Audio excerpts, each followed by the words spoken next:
యథార్థముగా ప్రవర్తించు దరిద్రుడు వాసి. ఇదెంతైనా సత్యం.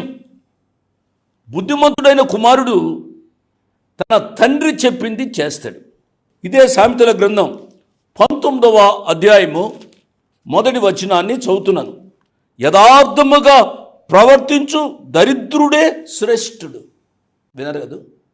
యథార్థముగా ప్రవర్తిస్తూ దారిద్ర్యము, పేదరికము అనుభవిస్తున్నప్పుడు కూడా ఏమీ విచారపడవద్దు బాబు, అమ్మ.